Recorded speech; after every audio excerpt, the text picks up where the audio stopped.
నమస్తే welcome to సంధ్యా సమయం news. ఇప్పుడు హెడ్లైన్స్ చూద్దాం. వైసీపీ 4వ జాబితా విడుదల. 4 సిట్టింగ్ ఎమ్మెల్యేలు అవుట్. అయోధ్య రాముడి చెంతకు చేరనున్న సిరిసిల్ల బంగారు చీర.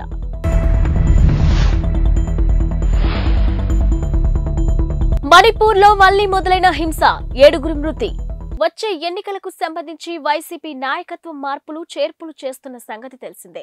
ఇప్పటికే పలువురు సిట్టింగ్లకు టికెట్లను నిరాకరించగా ఇక చాలా మందికి స్థానచలనం కలిగింది. తాజాగా 4వ జాబితాను వైసీపీ విడుదల చేసింది. ఈ జాబితాలో ఎస్పీ రిజర్వ్డ్లో ఒక ఎంపీ అభ్యర్థిని, 7 అసెంబ్లీ స్థానాల్లో అభ్యర్థులను మార్చింది. ఇక 5 సిట్టింగ్లకు టికెట్లు ఇచ్చేందుకు నిరాకరించింది. ఇక సీట్లు కోల్పోయిన వారిలో 4 ఎస్సీ సామాజిక వర్గానికి చెందిన ఎమ్మెల్యేలు ఉన్నారు.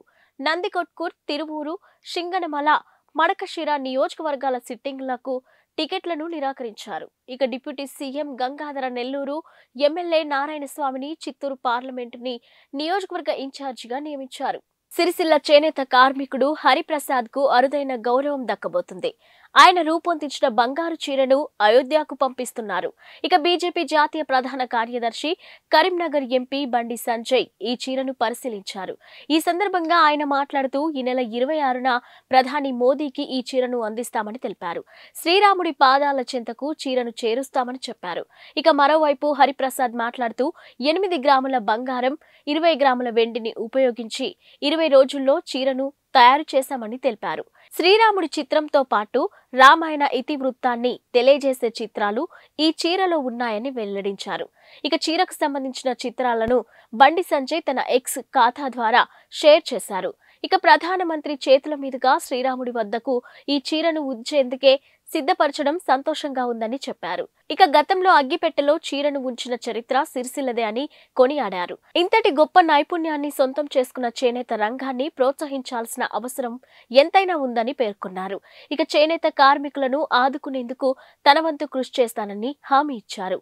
గత కొన్ని రోజులుగా ప్రశాంతంగా ఉన్న మణిపూర్లో హింస మళ్లీ మొదలైంది. ఇక బిష్ణుపూర్ జిల్లాలోని గురువారం మరో 4 హత్యకు గురయ్యారు. వీరితో కలుపుకొని తాజాగా హింసలో మృతి చెందిన వారి సంఖ్య 7కు పెరిగింది. ఇక వీరిలో 2 పోలీసులు కూడా ఉన్నారు. మోరే గ్రామంలోని సాయుధ మిలిటెంట్లు వీరిని కాల్చి చంపారు. మరో గ్రామంలో దుండగులతో జరిగిన ఎదురు కాల్పుల్లో విలేజ్ వాలంటీర్ మృతి చెందాడు. ఇక రిజర్వేషన్లో విషయంలోని కుకీలు, మొయిటీలకు మధ్య తలెత్తిన అల్లర్లతో అల్లకల్లోలంగా మారిన మణిపూర్ ఇటీవల జరిగిన ఘర్షణలో 175 మందికి పైగా ప్రాణాలు కోల్పోయారు. వందలాది మంది గాయపడ్డారు. ఆ తర్వాత కొన్ని రోజుల పాటు ప్రశాంతంగా ఉన్న రాష్ట్రంలో మళ్లీ తిరిగి ఘర్షణలు మొదలయ్యాయి. ఇక తాజాగా గత 48 గంటల్లో 7 ప్రాణాలు కోల్పోవడం తీవ్రతకు అద్దం పడుతుంది. ఇక తాజా ఘర్షణల నేపథ్యంలో ప్రజలు భయాభయంగా బ్రతుకుతున్నారు. బ్యాక్టీరియా ఇన్ఫెక్షన్లు, సూపర్ బగ్ల చికిత్సలో ఉపయోగిస్తున్న సాధారణ ఔషధాల సామర్థ్యాన్ని యాంటీబయోటిక్స్ దెబ్బతీస్తున్నాయనే ఆధారాలు పెరిగిపోతున్న నేపథ్యంలో కేంద్ర ఆరోగ్య మంత్రిత్వ శాఖ గురువారం కీలక ఆదేశాలు జారీ చేసింది. ఇకపై వైద్యులు, ఫార్మాసిస్టులు ఔషధాలను జాగ్రత్తగా వినియోగించాలని, ఇక ప్రిస్క్రిప్షన్ను, మార్గదర్శకాలను తప్పనిసరిగా పాటించాలని కేంద్ర వైద్య సేవల డైరెక్టర్ జనరల్ అతుల్ గోయల్ స్పష్టం చేశారు. యాంటీబయాటిక్స్ ను సూచించేటప్పుడు అందుకు గల కారణం, సమర్థింపును తప్పనిసరిగా రాయాల్సి ఉంటుందని స్పష్టం చేశారు. ఇకపై ఈ విధానాన్ని తప్పనిసరిగా పాటించాలని సూచించారు. ఈ మేరకు మెడికల్ కాలేజీలు, all India pharmacist association, medical అసోసియేషన్ల వైద్యులకు వేర్వేరు లేఖల ద్వారా సమాచారం అందించారు. ఇక ప్రిస్క్రిప్షన్ లేకుండా యాంటీబయాటిక్స్ ను ఇవ్వొద్దని ఫార్మసిస్టులకు అతుల్ గోయల్ సూచించారు. ఈ మేరకు డ్రగ్స్ అండ్ కాస్మెటిక్స్ నియమాల షెడ్యూల్లోని H1 నిబంధనలను ఫార్మసిస్టులు అమలు చేయాలని కోరారు. ఇక చెల్లుబాటు అయ్యే ప్రిస్క్రిప్షన్లపై మాత్రమే యాంటీబయాటిక్లను విక్రయించాలని గుర్తు చేశారు. ప్రపంచవ్యాప్తంగా ప్రజా ఆరోగ్యానికి పొంచి ఉన్న ముప్పుల్లో యాంటీ మైక్రోబయల్ రెసిస్టెన్స్ ఒకటని ఇక DGHS ఈ సందర్భంగా పేర్కొంది. కాగా 2019లో ప్రపంచవ్యాప్తంగా 1.27 మిలియన్ల మరణాలకు బ్యాక్టీరియా AMR ప్రత్యక్ష కారణమైందని అంచనాగా ఉంది.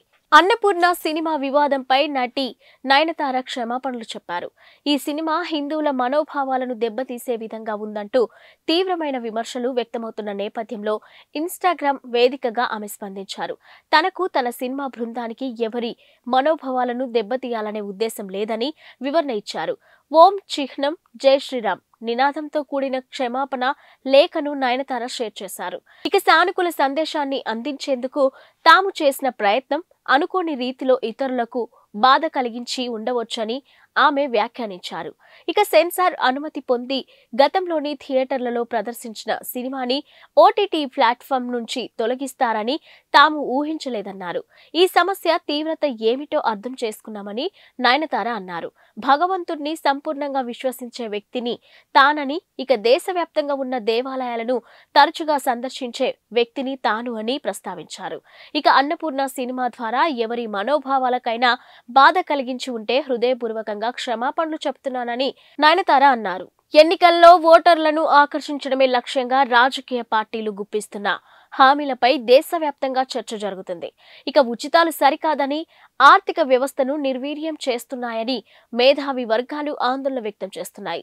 ఇక ఉచితాలు అందించి జనాలను సోమరిపోతులుగా మార్చుతున్నారనే ఒక తీవ్రమైన విమర్శ కూడా ఉంది.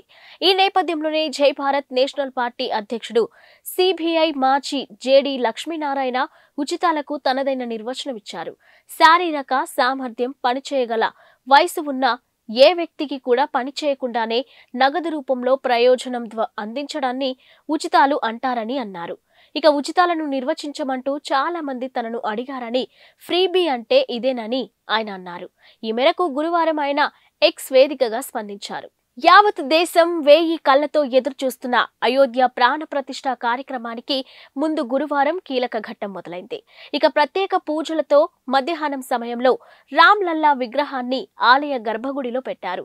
22న జరగనున్న ప్రాణ ప్రతిష్ఠ వరకు బాలరాముడు విశేష పూజలు అందుకోనున్నాడు. కాగా గర్భగుడిలో ప్రతిష్ఠించిన బాలరాముడి విగ్రహం తొలి ఫోటో బయటికొచ్చింది. ఇక విగ్రహం ముఖాన్ని పరదాతో కప్పి ఉంచినప్పటికీ మిగతా రూపు కనిపించింది. నిలబడిన ఆకారంలో 5 ఏళ్ల పిల్లవాడిగా అయోధ్య రామయ్య కనిపించాడు. నల్లరాతితో 51 అంగుళాల ఎత్తుతో తయారు చేసిన ఈ విగ్రహాన్ని మైసూరుకు చెందిన కళాకారుడు అరుణ్ యోగిరాజు చెక్కాడు. కాగా జనవరి 22న ప్రాణ ప్రతిష్ఠ కార్యక్రమం జరగనుంది. ఇక ప్రధానమంత్రి నరేంద్ర మోదీ ముఖ్య అతిథిగా హాజరవనున్నారు. మరుసటి రోజు అంటే జనవరి 23 నుంచి భక్తులు అయోధ్య రాముణ్ణి దర్శించుకోవచ్చు. ఇక ప్రాణ ప్రతిష్ఠ కార్యక్రమానికి సుమారుగా 11,000 మంది అతిథులను ఆలయ ట్రస్ట్ ఆహ్వానించింది. వివిధ రంగాలకు చెందిన ప్రముఖులు ఈ జాబితాలో ఉన్నారు. వారిలో cricket legends Sachin Tendulkar, Virat Kohli, Bollywood super star Amitabh Bachchan తో పాటు పలువురు సెలబ్రిటీలు కూడా ఉన్నారు. ఏపీ కాంగ్రెస్ చీఫ్ షర్మిల తనయుడి ఎంగేజ్మెంట్ ఫంక్షన్ హైదరాబాద్ లోని గోల్కొండ రిసార్ట్స్ లోని ఘనంగా జరిగింది. ఈ కార్యక్రమానికి వివిధ రంగాలకు చెందిన ప్రముఖులు హాజరయ్యారు. ఇక జనసేన పార్టీ అధ్యక్షుడు పవన్ కళ్యాణ్ కూడా ఈ నిశ్చితార్థ వేడుకకు విచ్చేశారు. త్వరలో ఒక్కటి కాబోతున్న రాజారెడ్డి, అట్లూరి ప్రియలకు పవన్ కళ్యాణ్ శుభాకాంక్షలు తెలియజేశారు. ఇక షర్మిల బ్రదర్ అనిల్, రాజారెడ్డి, అట్లూరి ప్రియలతో కలిసి పవన్ ఫోటోలకు ఫోజులిచ్చారు. కాగా పవన్ రాకతో గోల్కొండ రిసార్ట్స్ లోని కోలాహలం నెలకొంది. ఏపీ సీఎం జగన్ తన సోదరి షర్మిల కుమారుడి నిశ్చితార్థ వేడుకకు సతీ సమేతంగా హాజరయ్యారు. ఇక షర్మిల కుమారుడు రాజారెడ్డి, అట్లూరి ప్రియల నిశ్చితార్థం వేడుక హైదరాబాద్ లోని గండిపేటలో గోల్కొండ రిసార్ట్స్ లోని ఘనంగా జరిగింది. ఈ కార్యక్రమానికి సీఎం జగన్, వైఎస్ భారతి విచ్చేశారు. ఈ సందర్భంగా వారికి షర్మిల ఆత్మీయ స్వాగతం పలికారు. ఇక నిశ్చితార్థ వేడుక జరుపుకుంటున్న మేనల్లుడు రాజారెడ్డిని సీఎం జగన్ ఆప్యాయంగా హత్తుకున్నారు. ఇక రాజారెడ్డికి, అట్లూరి ప్రియకు శుభాకాంక్షలు తెలియజేశారు. ఆమె తల్లిదండ్రులకు అభివాదం చేశారు. ఈ వేడుకకు విచ్చేసిన తల్లి విజయమ్మతోనూ జగన్ ముచ్చటించారు.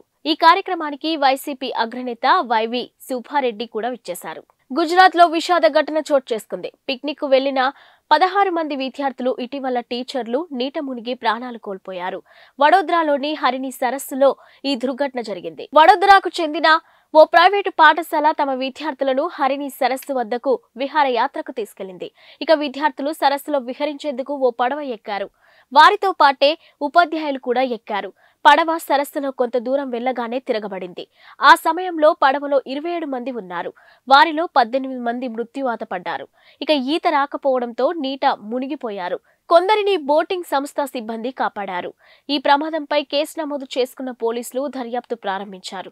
సామర్థ్యానికి మించి పడవలో ఎక్కువ మందిని ఎక్కించడం వల్లే ఈ దుర్ఘటన జరిగింది ఉంటుందని భావిస్తున్నారు.